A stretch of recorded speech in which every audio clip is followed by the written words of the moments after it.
SIR प्रक्रिया को लेकर मचा बवाल थमने का नाम नहीं ले रहा। तमाम राज्यों में इसका विरोध हो रहा है और अब चुनाव आयोग भी विपक्ष के दबाव में दिखाई दे रहा है।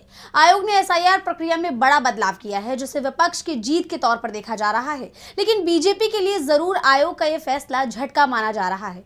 तो क्या चुनाव आयोग ने फैसला लिया है, जानेंगे इस रिपोर्ट में। एसआईआर प्रक्रिया को लेकर अब चुनाव आयोग भी विपक्ष के दबाव में नजर आ रहा है। उसने इस प्रक्रिया को रद्द तो नहीं किया और ना ही इसे टाला है, लेकिन इसकी समय सीमा जरूर बढ़ा दी है। जी हां, चुनाव आयोग ने 12 राज्यों और केंद्र शासित प्रदेशों में चल रहे स्पेशल इंटेंसिव रिवीजन यानी एसआईआर की समय सीमा 1 सप्ताह बढ़ा दी है।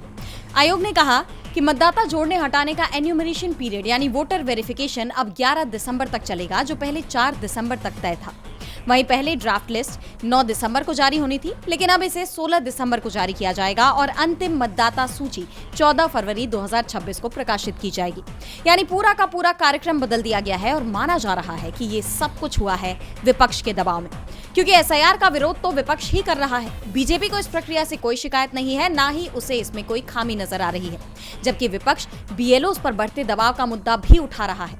एसआईआर के दबाव के चलते कई बीएलओस ने अपनी जान ले ली, इसकी कई रिपोर्ट भी सामने आई है और विपक्ष ने भी इसे लेकर चुनाव आयोग के रवैये पर सवाल उठाए कि आखिर उसे इतनी जल्दबाजी क्यों है।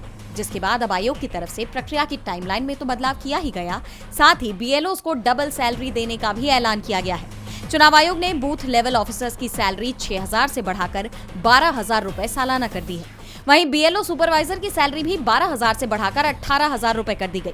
इससे पहले चुनाव आयोग ने पश्चिम बंगाल के डीजीपी राजीव कुमार को खत लिखकर बीएलओस की सुरक्षा सुनिश्चित करने के भी आदेश दिए थे। चुनाव आयोग के रुख में ये बदलाव विपक्ष की बड़ी जीत मानी जा रही है, लेकिन अगर ऐसा ही होता रहा तो बीजेपी को जोरदार झटका लग सकता है। आज विपक्ष के दबाव में प्रक्रिया में ढील दी गई है, कल ये प्रक्रिया रद्द भी हो सकती है। डीबी लाइव की रिपोर्ट।